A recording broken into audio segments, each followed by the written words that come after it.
My name is Jason Mitchell, and I'm 36 years old. I still remember the day my parents told me they wouldn't help save my 6-year-old daughter's life, even as they dropped $300,000 on my brother's wedding. The image of my in-laws signing away their home while my own parents turned their backs still haunts me. 5 years later, everything has changed. The same parents who once refused to help now stand at my door begging for mercy. If you've ever had to choose between family and justice, drop a comment letting me know where you're watching from. Hit that like button and subscribe to join me on this journey of heartbreak and vindication. Growing up in the suburbs of Boston, I was the older brother in what most would consider an upper-middle-class family. My father Harold worked as a financial advisor at a prestigious firm, while my mother Barbara managed a successful boutique downtown. We lived in a large colonial home with a manicured lawn, took annual vacations to beach resorts, and never worried about money. From the outside, we appeared to be the perfect American family, but those living within our walls knew better. The subtle favoritism toward my brother Alexander began early. 3 years younger than me, Alexander had a natural charisma that seemed to charm everyone, especially our parents.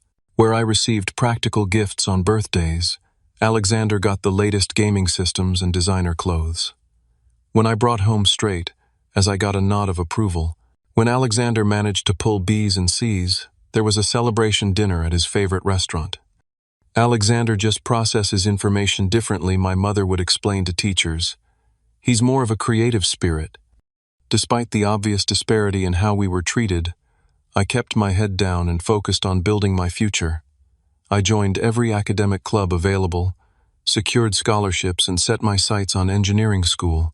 Meanwhile, Alexander bounced between interests, weakly abandoning each new passion as quickly as it arose.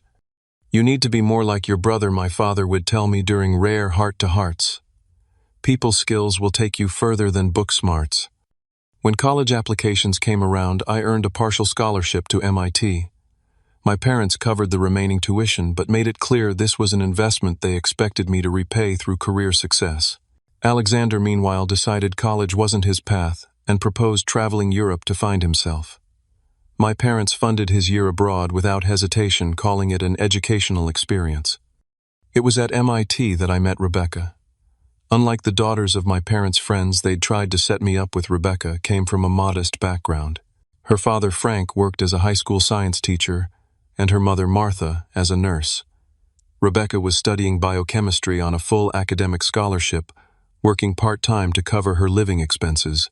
She was brilliant, kind, and grounded, in a way that immediately drew me to her. When I brought Rebecca home to meet my parents during our second year of dating, their disapproval was palpable, though never stated directly. The questions about her family's background, subtle comments about people marrying within their social circles, and my mother's tight smile told the whole story. But Rebecca handled their thinly veiled judgment with such grace that I fell even more deeply in love with her. Alexander, meanwhile, had returned from Europe with stories but no direction. He jumped between community college programs for 2 semesters before dropping out entirely to start a revolutionary social media app that went nowhere. My parents funded each venture without question, always ready with encouragement and checkbooks open. When Alexander met Heather, the daughter of a real estate developer, my parents were ecstatic. Heather came from money, understood their social circle, and most importantly had connections that could benefit Alexander. Their approval was immediate and enthusiastic. Rebecca and I married after graduation in a modest ceremony we largely paid for ourselves. My parents contributed the minimum amount socially acceptable, making comments about our sensible approach. Alexander and Heather's engagement came just 2 months after ours, but the differences in how our parents responded were stark. From the moment the announcement was made, my mother was planning what would clearly be the wedding of the century. Despite the ongoing family dynamics, Rebecca and I built a life we were proud of. I secured a solid position at an engineering firm, and Rebecca began working in pharmaceutical research. We saved diligently, bought a small but comfortable home in a good school district, and lived within our means. When we found out Rebecca was pregnant 3 years into our marriage, it was the happiest moment of our lives. Lily came into the world on a rainy Tuesday morning, a tiny, perfect being with Rebecca's amber eyes and my dark hair. The moment I held her, I understood what unconditional love truly meant. I vowed then that Lily would never question her worth or feel the sting of favoritism the way I had growing up. My parents came to the hospital bearing appropriate gifts and congratulations, but even in this joyous moment, comparisons emerged. "She's lovely, though not quite as alert as Alexander was as a newborn," my mother commented while holding Lily. When Alexander and Heather had their son Ethan just a year later, my parents visited them daily for 2 weeks, hired a night nurse, and spoke incessantly about how extraordinary their grandson was. The pattern was established early. While my parents would occasionally babysit Lily, they would take Ethan for entire weekends. Birthday gifts for Lily were tasteful but modest, while Ethan received extravagant presents that far exceeded what was appropriate for a child his age. The cycle I had experienced was continuing into the next generation, but I was determined that Lily would never feel less than worthy. Despite these family dynamics, the first 5 years of Lily's life were largely happy ones. Rebecca and I poured our love and attention into raising a kind, curious little girl who approached the world with wonder. We had no idea that our family bonds were about to be tested in ways we could never have imagined. The first signs were so subtle that we almost missed them. Lily, normally bubbling with 5-year-old energy, seemed tired more often. She complained of headaches that would come and go. Her appetite diminished, and she'd sometimes wake up at night in discomfort. As attentive parents, Rebecca and I noticed these changes, but pediatrician visits resulted in diagnoses of common childhood ailments, a virus growing pains, perhaps mild allergies. "Kids this age pick up everything at kindergarten, Dr. Peterson assured us. Keep an eye on her, but don't worry too much." We followed the advice, tracking symptoms and providing children's pain relievers when needed. Life continued its normal rhythm until that terrible Tuesday in March. I was in a meeting when my phone rang repeatedly. Stepping out to answer, I heard the panicked voice of Lily's school principal. "Mr. Mitchell, Lily collapsed during recess. The ambulance is on its way." The world stopped. I remember nothing about the drive to the school, only the sight of my little girl strapped to a gurney, her face pale as paper, oxygen mask dwarfing her delicate features. Rebecca arrived moments later, her lab coat still on, eyes wild with fear. The next 72 hours were a blur of emergency rooms, tests, specialists, and terrifying medical terminology. MRIs, blood panels, spinal taps. Lily endured it all, with a bravery that broke my heart. When the neurologist finally entered our consultation room, the grave expression told us everything before he spoke a word. "Lily has a rare autoimmune condition affecting her central nervous system," Dr. Thompson explained. "It's causing inflammation in her brain and spinal cord.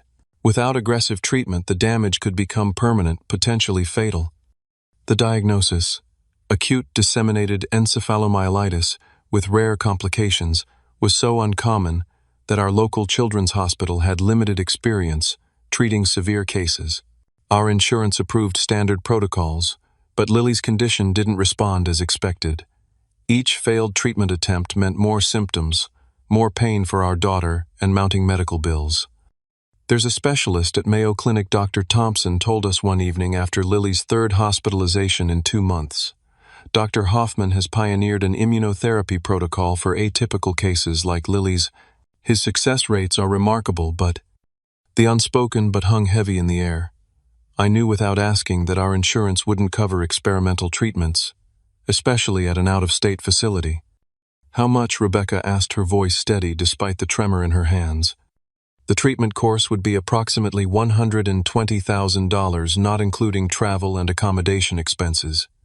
The figure hit like a physical blow. We owned a modest home with a mortgage, had some savings, but nowhere near that amount. Rebecca had reduced her hours to care for Lily, further straining our finances. Already the co-pays and uncovered treatments had depleted our emergency fund. "We'll find a way," I promised, though I had no idea how. The next weeks became a desperate scramble for funds. We applied for a second mortgage on our home. Rebecca sold her grandmother's jewelry. We started an online fundraiser that brought in supportive but insufficient donations from friends and colleagues. I picked up consulting work on weekends, sleeping just 4 hours a night. Still, we were barely halfway to the amount needed, and Lily's condition was deteriorating. Each night after Lily finally fell asleep, Rebecca and I would sit at our kitchen table with spreadsheets, calculator, and mounting desperation. The treatment needed to begin within months for the best chance of success.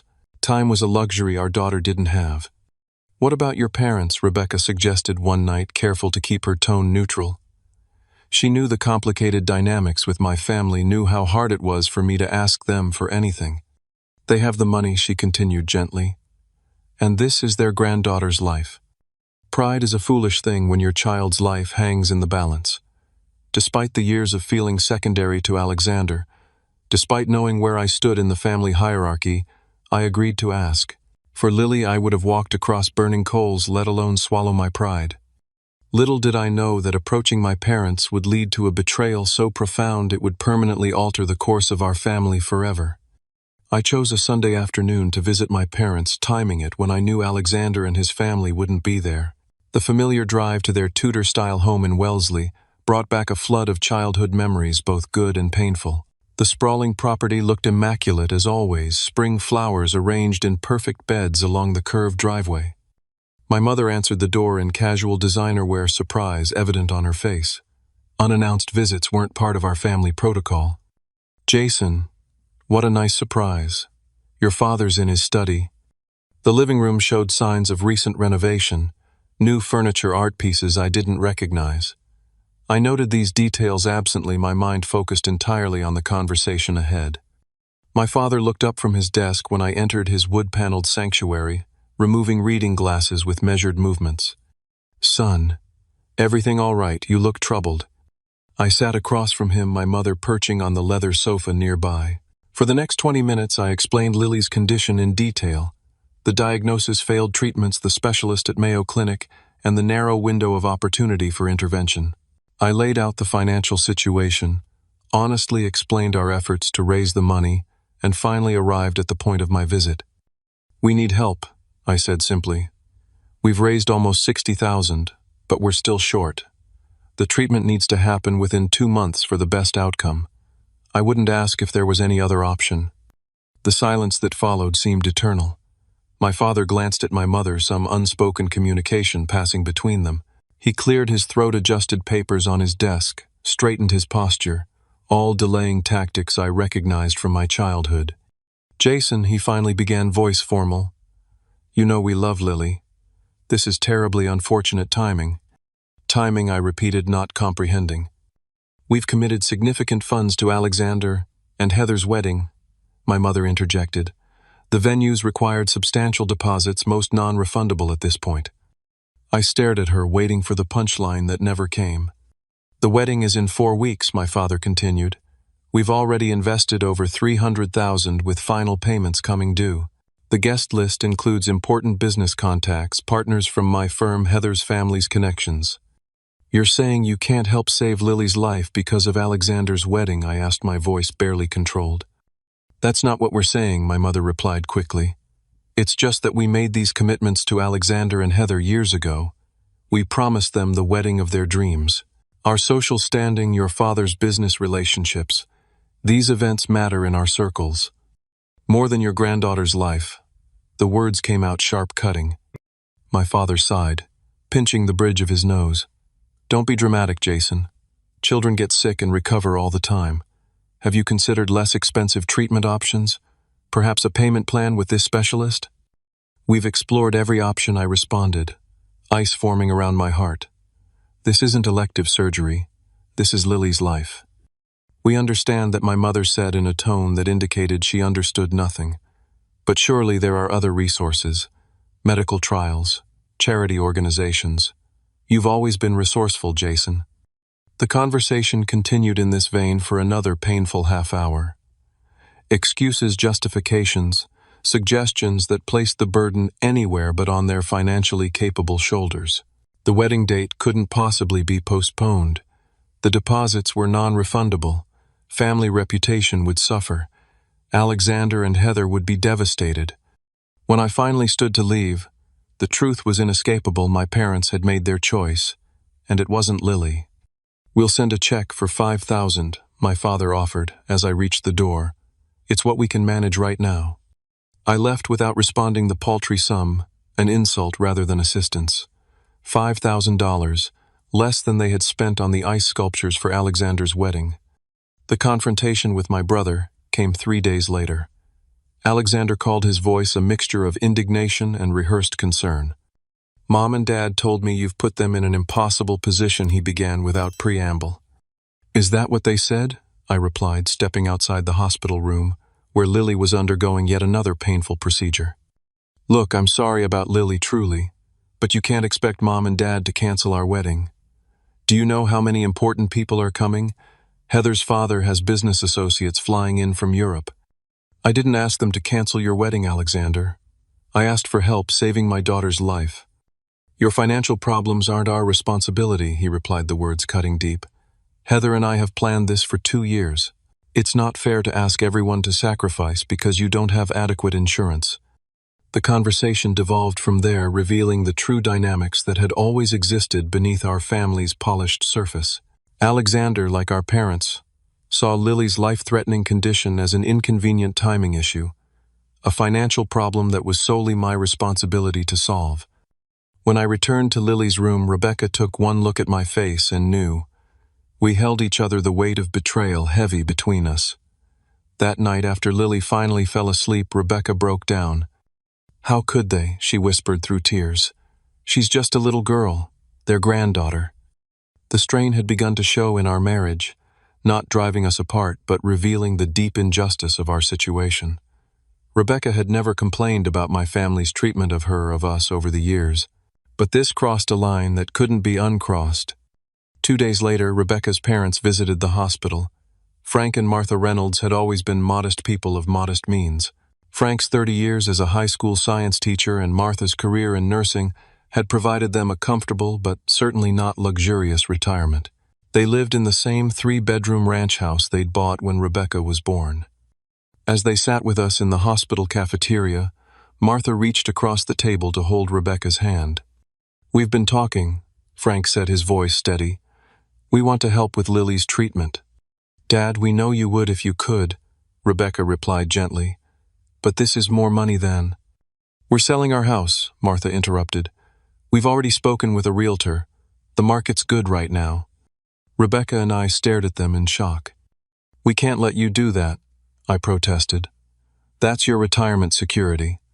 Frank shook his head firmly. "There is no retirement if we lose Lily. The house is just a building. Family is what matters." Martha nodded in agreement. "We can find an apartment. What we can't find is another Lily." In that moment, the contrast between our two families couldn't have been more stark. My wealthy parents unwilling to adjust luxury plans to save their granddaughter, and the Reynolds ready to give up the security they'd worked their entire lives for without hesitation. "True family doesn't measure love in dollars," Frank said simply when I tried again to dissuade them. It was a lesson that would echo through the years to come, shaping decisions I hadn't yet imagined I would face. The sale of Frank and Martha's house closed with remarkable speed. A cash buyer, minimal contingencies, and the Reynolds' willingness to move quickly all facilitated the process. When Frank handed us a cashier's check for $135,000, their home's equity minus the small mortgage remaining, I couldn't speak through the lump in my throat. "Thank you. Doesn't begin to cover it," Rebecca said, embracing her parents. "Just bring our girl back to health," Martha replied, her eyes shining with unshed tears. The bittersweet reality of having secured the money through such sacrifice weighed heavily as we made arrangements for Lily's treatment. Dr. Hoffman's office in Rochester scheduled her for the following week, and suddenly our focus shifted to logistics, flights, accommodations near the clinic, arranging leave from our jobs. The Mayo Clinic stood like a beacon of hope, its reputation for medical miracles preceding it. Dr. Hoffman, a grandfatherly man with kind eyes and confident hands, reviewed Lily's case with careful attention. "It's good you've come now," he told us, after examining Lily. "Another month of progression would have made recovery much more challenging." The treatment protocol was intensive, a combination of specialized immunotherapy, plasmapheresis, to remove the antibodies attacking Lily's system, and targeted medications available only through this program. Each day brought a new medical challenge, a new procedure for our little girl to endure. Through it all, Lily showed a courage that humbled me. "It's okay, Daddy," she would say when I struggled to maintain composure during painful procedures. "The medicine hurts now but makes me better later." Rebecca stayed by Lily's side, constantly sleeping on the uncomfortable parent cot in her room, learning every medication and procedure schedule. I alternated between being there and working remotely, whenever possible, my employer showing more compassion than my own family had. Frank and Martha had moved into a one-bedroom apartment near their former neighborhood, downsizing their lifetime of possessions without complaint. They called daily for updates, their voices always cheerful despite the enormous sacrifice they'd made. Meanwhile, elaborate preparations for Alexander and Heather's wedding continued unabated. My mother called occasionally, asking brief, superficial questions about Lily before launching into excited details about wedding arrangements. 2. The renowned chef they'd secured the string quartet from Juilliard, the vintage champagne, being imported. 2 weeks into Lily's treatment, the formal invitation arrived at our temporary housing near the clinic. Thick cream cardstock with gold embossing announced the honor of our presence at the social event of the season. The RSVP card included meal choices that probably cost more per plate than we were spending daily on groceries. "You don't have to go," Rebecca said, watching my face as I examined the invitation. "I know," I replied, "but not going would just give them ammunition. They'd say we're bitter jealous trying to ruin their special day." The decision to attend wasn't easy. Lily would be between treatment phases, stable enough for Rebecca to manage for the weekend. My presence at the wedding was about appearances, maintaining the facade of family unity that my parents valued so highly. I flew back to Boston alone, checked into a hotel rather than staying at my parents' home, and arrived at the historic mansion venue precisely on time. The spectacle that greeted me was even more ostentatious than I'd imagined. Ice sculptures of Alexander and Heather adorned the entrance. Rare orchids imported from Thailand cascaded from every surface. A champagne fountain stood in the center of the cocktail hour, space vintage, Dom Perignon flowing endlessly. Waitstaff outnumbered guests 2-to-1, offering delicacies on silver trays. A 10-piece orchestra played softly in the background. "Jason, you made it," my mother air kissed near my cheeks, careful not to disturb her immaculate makeup. "How wonderful. Everyone's been asking about you." "Have they asked about Lily?" I replied quietly. Her smile faltered momentarily. "Let's focus on happy things today. It's your brother's special day." Throughout the evening I maintained a polite facade, accepting congratulatory handshakes, making appropriate small talk, raising my glass for toasts. Inside I was calculating. The seafood tower at the Raw Bar could have paid for 2 days of Lily's medication. The elaborate floral arrangements cost more than our monthly mortgage. The celebrity DJ my brother had flown in from Los Angeles commanded a fee that would have covered Lily's hospital stay. $300,000 on display, while my daughter fought for her life with money from her other grandparents' sacrificed home. The breaking point came during the reception. My mother, champagne glass in hand, approached me at my carefully selected table far from the main action. "Darling, several people have noticed you seem withdrawn. I understand you're dealing with difficulties, but could you make a bit more effort for Alexander?" Something snapped inside me. Difficulties? My daughter is fighting for her life while you throw money at ice sculptures and imported flowers. "Keep your voice down," she hissed. "This isn't the time or place." "When is the time?" "When Lily's condition became critical. When Rebecca's parents sold their home while you wrote a check for the honeymoon villa in Santorini. When exactly should I have brought this up?" She straightened her social mask firmly back in place. "You've always had a flair for drama, Jason. Always competing with your brother. Some things never change." It was the dismissal in her tone, the complete failure to acknowledge the reality of our situation, that finalized something in me. I placed my napkin on the table, stood up, and looked at her directly. "You're right about one thing. Some things never change, but I have." I walked out of the reception hall, ignoring the curious glances, the whispered comments. Outside in the cool evening air, I took my first deep breath in months. Something had shifted fundamentally. The ties that had bound me to toxic family expectations had begun to unravel. I returned to Rochester the next morning to my wife and daughter, to the people who truly constituted my family. I didn't yet know how our story would unfold, but I knew with certainty that this chapter with my parents had closed. Lily's treatment continued for another 6 weeks, a roller coaster of improvements and setbacks that tested our endurance. Dr. Hoffman remained cautiously optimistic, noting small victories that built upon each other: improved blood work better, neurological responses, longer periods of normal energy. "She's responding well," he told us during a Friday consultation. "Better than many cases I've seen with similar presentation." The moment Lily took her first steps without assistance after weeks of therapy, Rebecca and I held each other, tears flowing freely. Our daughter was fighting her way back, one painful step at a time. By month 3, we returned home with a recovery protocol medication regimen and follow-up appointments scheduled. The financial aftermath was staggering despite the Reynolds contribution. We had depleted our savings, maxed out credit cards, taken a second mortgage, and still faced ongoing medical expenses not covered by insurance. I returned to work full-time while Rebecca balanced part-time research hours with Lily's care and appointments. Most evenings found me at the kitchen table after Lily's bedtime, sorting bills into piles of urgent, critical, and somehow deferrable. To make ends meet, I took on consulting projects on weekends, designing systems for startups willing to pay premium rates for quick turnarounds. Sleep became a luxury, averaging 4 to 5 hours most nights. The physical toll was evident in the weight I'd lost, the gray that had appeared at my temples practically overnight. Frank and Martha had settled into their small apartment with remarkable grace. They'd furnished it sparsely with items from their former home, donating or selling most of their possessions. Whenever we expressed guilt over their sacrifice, Martha would wave away our concerns. "We have everything we need," she would say, "and we have Lily getting better.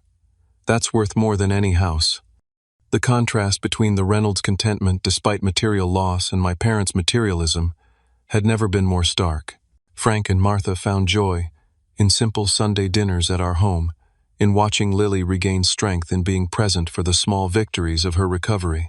My parents, meanwhile, called rarely and visited, never always with excuses about busy schedules and social obligations. Alexander and Heather returned from their month-long European honeymoon to settle into the luxury condo my parents had helped them purchase as a wedding gift. Alexander started yet another business venture, an exclusive membership club for young professionals, with seed funding from our parents. Initial press coverage was favorable, leveraging connections from Heather's family to gain attention. 6 months into Lily's recovery, an unexpected opportunity arose from the darkness we'd endured. During a routine follow-up with Lily's local specialist, I mentioned the difficulties we'd had with the medication delivery system. The specialized pump that administered her ongoing treatment was cumbersome, prone to user error, and caused her unnecessary discomfort. "I've actually been working on a design improvement," I admitted, showing the doctor sketches I'd made during long hospital nights. Dr. Thompson studied my drawings with growing interest. "This could work. The current system has limitations that frustrate many families." That conversation led to meetings with medical device engineers, preliminary prototypes developed in my garage workshop, and eventually a partnership with Trevor Wilson, my college roommate who now worked in medical technology development. "This has real potential," Jason Trevor said after reviewing my designs. "It solves actual problems for real patients. With some refinement, we could take this to market." Starting a company while still managing Lily's recovery and working full-time was madness by any rational standard. Yet the possibility of creating something that could help other families facing similar medical challenges drove me forward. Rebecca supported the vision completely, often joining brainstorming sessions at our dining room table late into the night. Trevor and I formed Mitchell Medical Innovations, investing our personal savings to develop a working prototype of the improved medication delivery system. We applied for patents, navigated the complex regulatory landscape of medical devices, and pitched to skeptical investors who questioned our credentials and experience. The first year was brutal.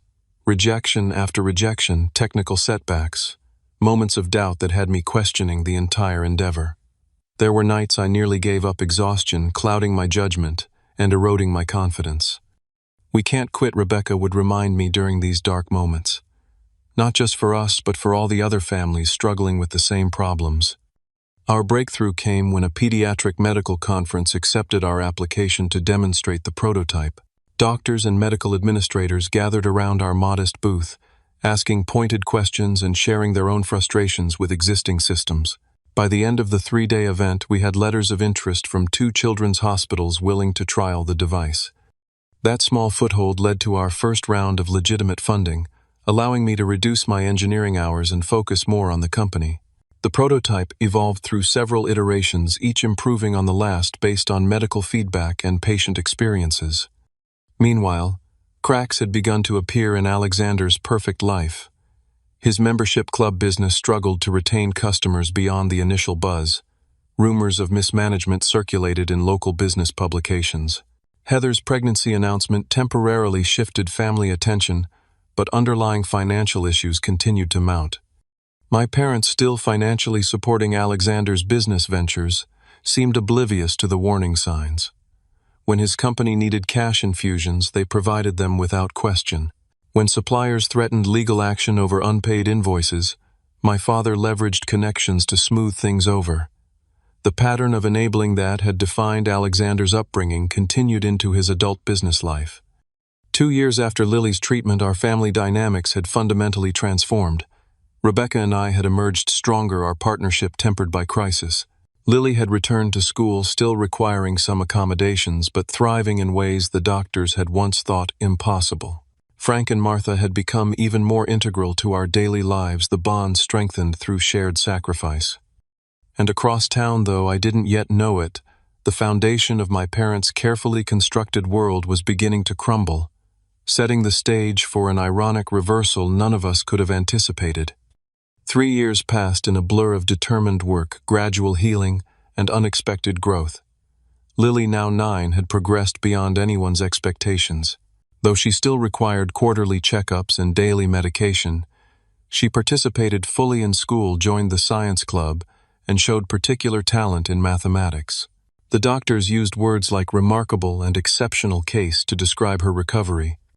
Mitchell Medical Innovations had evolved from a desperate side project into a legitimate contender in the pediatric medical device market. Our improved delivery system had received FDA approval and was being implemented in children's hospitals across the country. When a major medical supply company approached us about acquisition, Trevor and I made the difficult decision to retain control, but accept partnership investment to scale production. The company went public on a Tuesday morning in April. Trevor and I watched in stunned silence as the stock price climbed steadily throughout the day, far exceeding projections. By closing bell, the valuation had made us wealthy beyond anything I had imagined possible. The medical device born from Lily's suffering had become a lifeline for thousands of children, and a financial success story that business publications scrambled to cover. "We did it," Trevor said, clinking his coffee mug against mine as we watched the final numbers. "Lily did it," I corrected. "None of this exists without what she went through." The financial security allowed us to move from our modest home to a beautiful property with space for Lily to grow and explore. The house, while certainly luxurious compared to our previous one, was selected primarily for the excellent school district and proximity to Rebecca's research facility. We maintained the values that had guided us through the difficult years, cautious about allowing sudden wealth to change our family's foundation. One of my first actions after the company went public was purchasing a dream home for Frank and Martha. I still remember their faces when we drove them to the beautiful Cape Cod-style house near the water. "We can't accept this," Frank protested, even as Martha's eyes filled with tears at the sight of the garden she had always wanted. "You sold your home to save Lily," I reminded them. "This isn't a gift. It's returning what you gave when it mattered most." With Rebecca's guidance and support, we established the Lily Mitchell Foundation, dedicated to helping families afford specialized medical treatments not covered by standard insurance. The foundation worked directly with hospitals to identify cases where financial barriers prevented children from receiving optimal care. Within its first year, 17 families received full funding for treatments that would have otherwise been financially impossible. While our family flourished, Alexander's world began collapsing under the weight of poor decisions and continued dependency. His membership club business failed spectacularly, investors withdrawing after financial irregularities came to light. Rather than learning from the experience, Alexander immediately launched a luxury travel concierge service again, with substantial backing from our parents.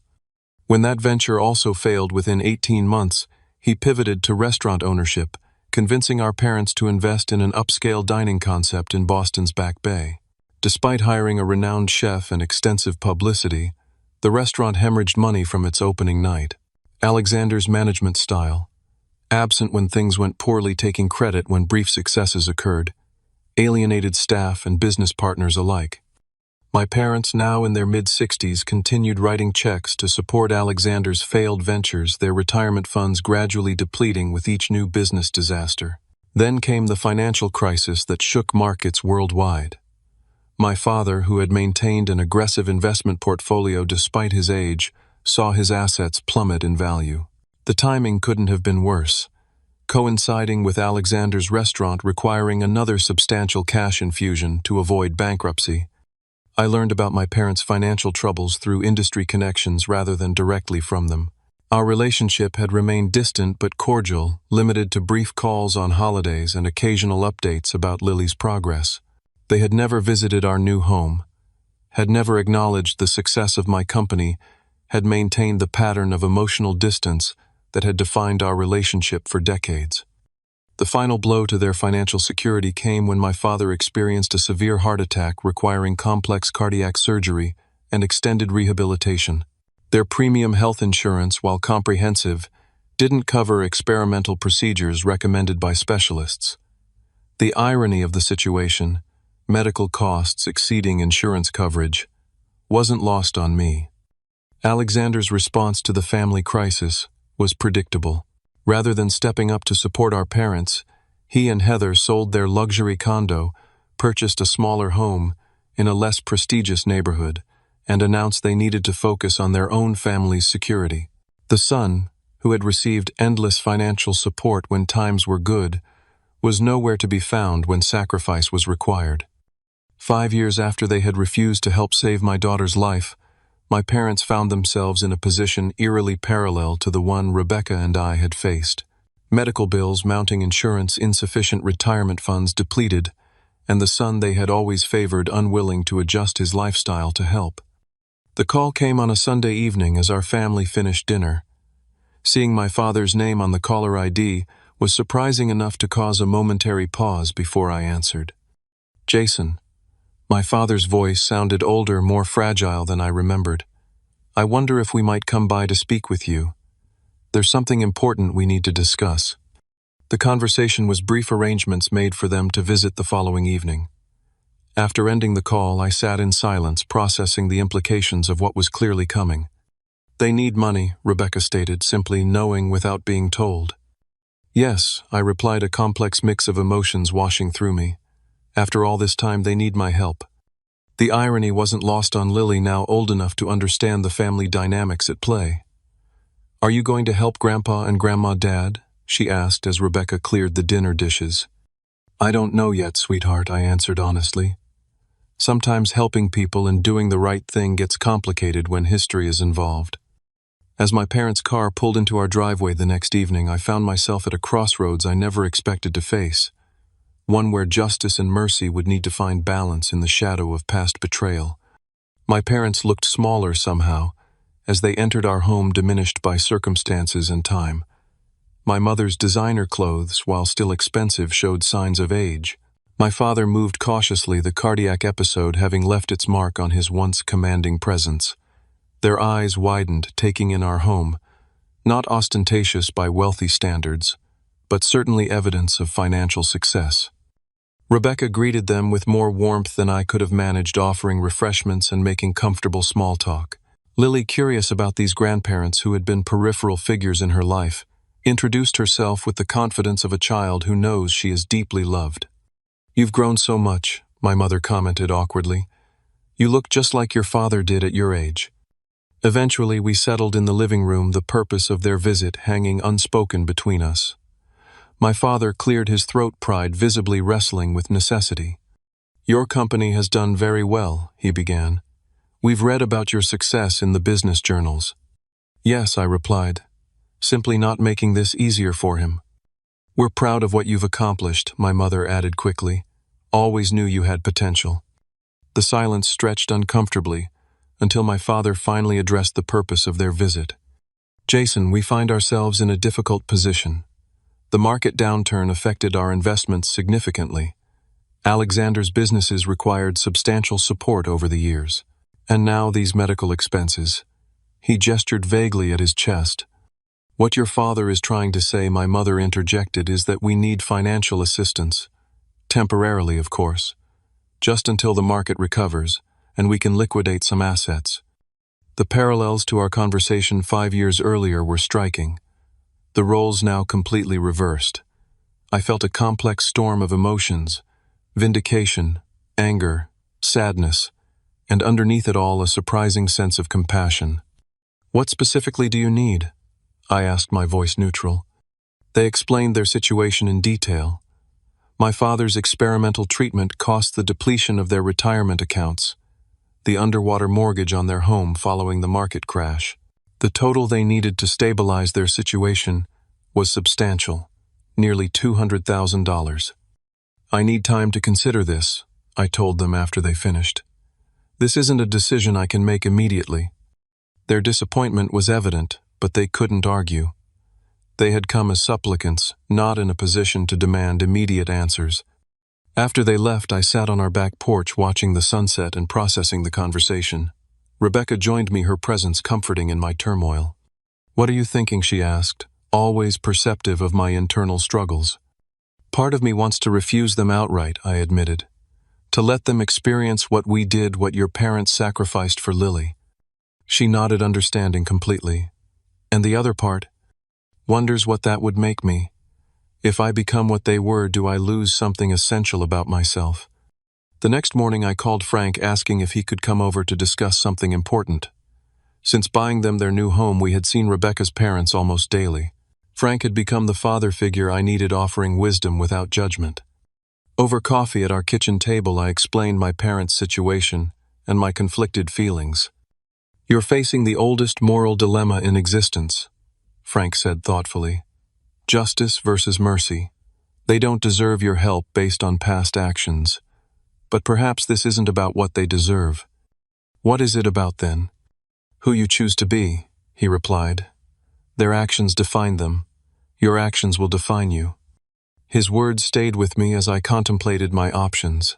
That evening I discussed possibilities with Rebecca, whose compassionate nature balanced my more pragmatic approach. We could pay for your father's treatment through the foundation, she suggested. It fits our mission of helping people access medical care they can't afford. And Alexander, I asked. He'll undoubtedly come asking next. We offer him a legitimate job at the company, she proposed. Not an executive position, something he has to earn, with clear performance expectations and accountability. The solution began taking shape. Boundaries rather than revenge, assistance with conditions rather than rejection or blind enabling. I arranged to meet my parents at their home, wanting them to feel comfortable for what would be a difficult conversation. Their house, once immaculate, showed subtle signs of deferred maintenance. Inside spaces that had once been filled with luxury items appeared sparser, valuable pieces likely sold to manage expenses. I've made some decisions, I began once we were seated in their living room. I won't be giving you the money you asked for directly. Their faces fell, my mother's lips tightening in familiar disappointment. Instead, I continued, the Lily Mitchell Foundation will cover Dad's experimental treatment costs. The foundation was established specifically to help families access medical care beyond what insurance provides. Relief mixed with confusion crossed their features. As for your other financial issues, I'm not offering a bailout.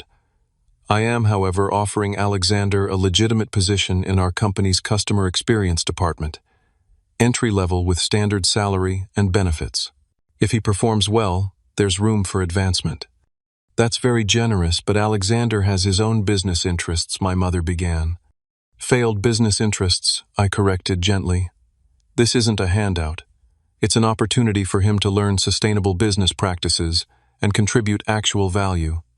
My father nodded slowly, a newfound respect visible in his expression. and our home, the mortgage situation. I'll have my financial advisor review your overall situation and recommend restructuring options, not a gift, but professional guidance to help you establish stability.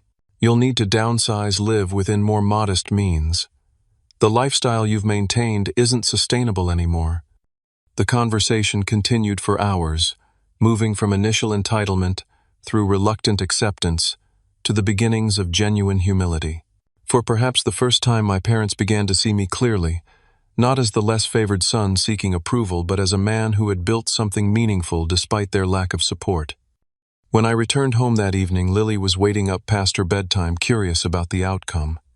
"Did you help Grandma and Grandpa?" she asked, as I tucked her in. "In a way," I explained. "I'm helping with Grandpa's medical treatment like how we help other families through our foundation." She considered this thoughtfully, because it's the right thing to do even if they didn't help me when I was sick. The wisdom of children often surpasses our own. Yes, exactly that. Sometimes being the better person means helping even when it isn't deserved. "I think that's good," she said sleepily. "Being mad forever just makes you stay sad too." The healing process with my parents began slowly, tentatively. My father's treatment progressed successfully, and he approached me with genuine gratitude after his recovery. Alexander initially rejected the job offer, but financial necessity eventually led him to accept. To everyone's surprise, including his own, he showed aptitude for customer relations when held accountable for his performance. My mother struggled most with the new family dynamic, her identity so long defined by social status and material display. The necessity of selling their home and moving to a comfortable but modest condo required significant adjustment. Yet even she gradually discovered that simplified living offered unexpected freedom. We established new family traditions, centered on gratitude and giving back. Sunday dinners now included both sets of grandparents, an initially awkward arrangement that evolved into genuine connection. Frank and Martha's natural warmth eventually broke through decades of my parents' practiced formality. The foundation expanded its reach, partnering with hospitals nationwide to identify families facing impossible medical costs. Each success story, a child receiving needed treatment, a family spared financial ruin, reinforced that the hardship we had endured had created something meaningful. 5 years after my parents came asking for help, our extended family gathered for Lily's 14th birthday. Around the table sat the complete cast of our story: Rebecca and me, Frank and Martha, my parents, Alexander and Heather, and their children. The journey from crisis to healing, from betrayal to reconciliation, hadn't been easy or perfect. Boundaries remained important, trust rebuilt slowly through consistent actions rather than words. What had changed fundamentally was my understanding of family. Blood relations don't automatically constitute true family. True family proves itself in crisis, stands steadfast when sacrifice is required, celebrates genuine success without jealousy, and values people above possessions or appearances. Lily's illness, despite its trauma and pain, ultimately revealed who truly loved us and reshaped our family into something stronger, more authentic than before. The revenge I once contemplated would have continued the cycle of hurt. The boundaries with compassion we chose instead broke that cycle, allowing healing none of us thought possible. As I look around at my family today, I'm grateful for the difficult lessons that brought us here. The parents who once refused to help save my daughter now volunteer weekly at the foundation bearing her name. The brother who once dismissed our crisis as financial problems now works diligently to support other families facing similar circumstances. We can't choose our blood relations, but we can choose who we call family and how we respond when those relationships are tested. Sometimes the most powerful response to betrayal isn't revenge, but creating something better from the broken pieces. If my story resonates with you, I'd love to hear about your own experiences with family challenges and how you navigated them. Have you ever had to choose between justice and mercy with family members? How did you balance holding boundaries while still leaving room for reconciliation? Drop your thoughts in the comments below. Hit that like button if this story touched you, and subscribe to hear more real-life journeys through family complications. Thank you for listening to my story, and remember that sometimes our greatest pain can lead to our most meaningful purpose.